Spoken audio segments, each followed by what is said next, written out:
Gabe, you're back in Amsterdam. Yes. After your adventure in Spain. Yes. Fantastic. 5 days a week you had a podcast. Yeah, we did. What happened? Well, we were doing 5 shows a day in total. 5 shows a day? Yeah, and I was responsible for 5 a week. So 1 show a day, and there were 5 shows a day, French, Spanish, and English, different shows. It was quite a production. Yeah. It was a very ambitious project. Yeah, it went on for about 3 years in total, 3-4 years. Yeah. I think, yeah. So and it was then, pretty big. And then what happened? How big did it grow? Well, let's just say we had in viewership, how many figures? I guess that would be 7 figures or something like that. 7 figures viewership a month, so it wasn't bad. Yeah, a couple of 100,000. No, million. Couple of million viewers. Yeah. And you seem to be an absolute expert to always come up with shows and ideas which reach a hell of a lot of people, but then to create a business model out of it is a royal pain in the butt. Yeah, it always is. But it's a new world we're living in. Online video. I mean, what kind of business models do you do? Do you do subscription based? Do you do advertising? Do you do donations? Do you do other ways of advertising? You've tried them all. I've seen them everywhere. Yes, I've tried. But is it because you're passionate about making video and making money is a pain in the butt, or is it more just real hard? I think it's really just real hard right now. I mean, it's because I've been doing it for, I don't know. I think the first video blog I put up was in 2002 or 2003. Yeah. It's like 5 years ago. But those were 5 wonderful, fruitful years, and now a large learning curve. And now curve, a big learning curve. But there was a lot of growth. And now we're in a recession, right? Yeah. I mean, so now everything is becoming harder. There's less free money flowing around. Exactly. So anyway, you are one of the bloggers which went to mass scale from Europe as an American, in Holland for the first time, moved everywhere. What are your plans? Don't smoke during my interview. Oh, okay. Yeah. Sorry, I won't smoke. Everything is okay, but don't smoke during my interview. This is a non-smoking camera. So, oh, okay, that's fine. But that's what are your plans at this moment? Right now, I'm moved back to Amsterdam, and I'm kind of just getting back into the network here. But the reason why I moved back to Amsterdam is, one, there wasn't really much work going on in Spain, and I just started realizing, is doing consulting is a really an easy way to make money. It's a good way to make money right now. I know I have a lot of knowledge from all the failures I've had. Which is, I mean, sometimes it's better to fail and learn from it than to get a success and think, why the hell did I get a success? Yeah. So I'm doing a lot of that, and I'm looking at starting a couple of new shows.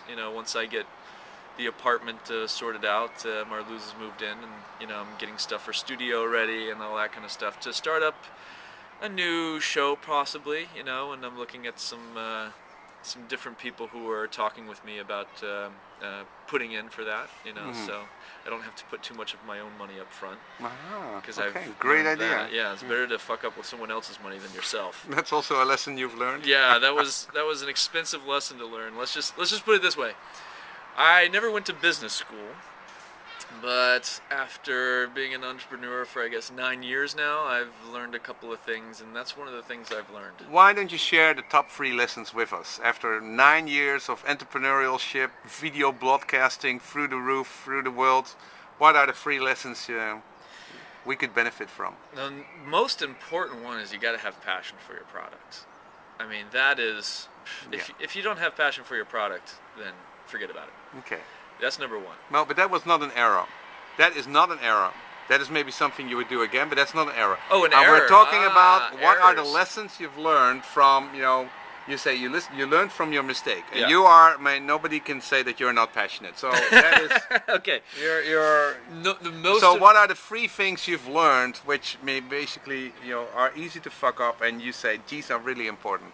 Number 1 is you have to be extremely critical about what functionality you are doing, and design and stuff like that. But you have to be very critical not to have feature creep come up.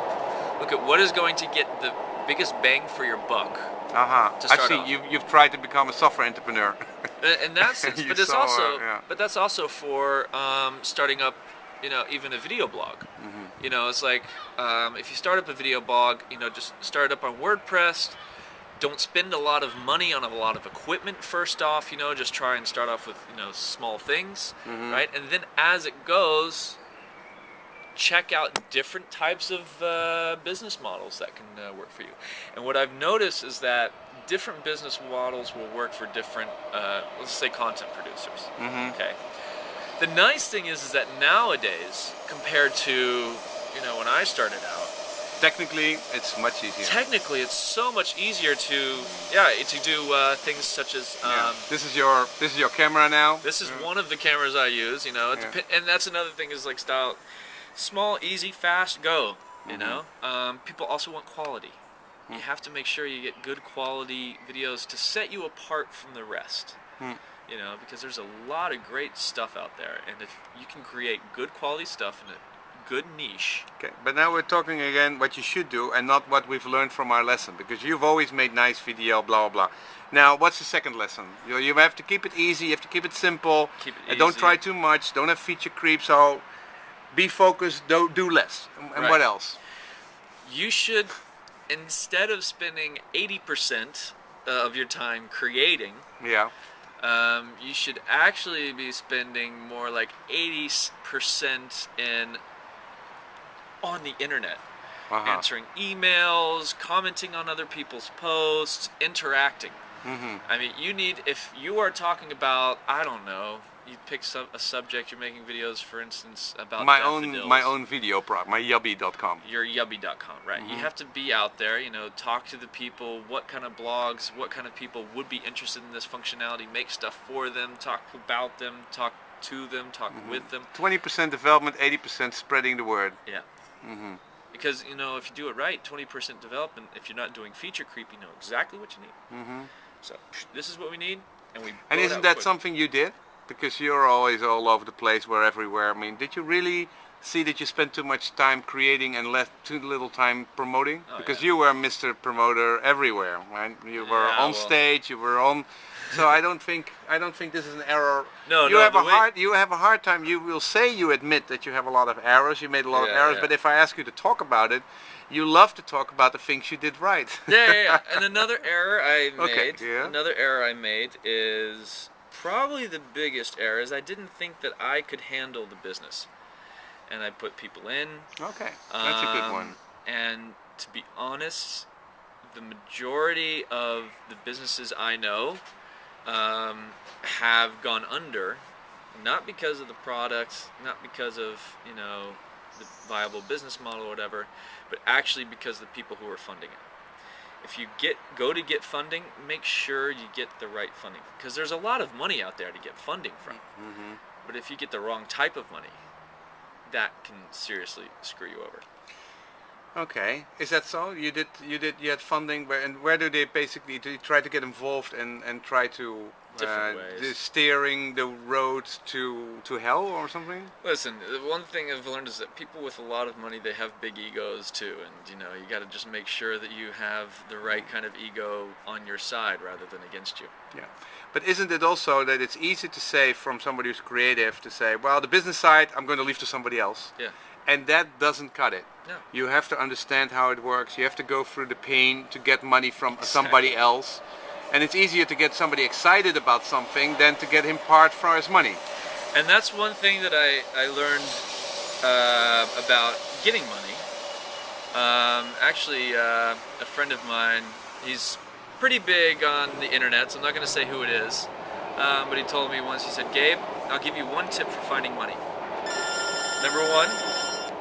Number one, if you're looking for money, ask for advice, and if you're looking for advice, ask for money. That's pretty much it. Good luck with the next show. Thanks, man.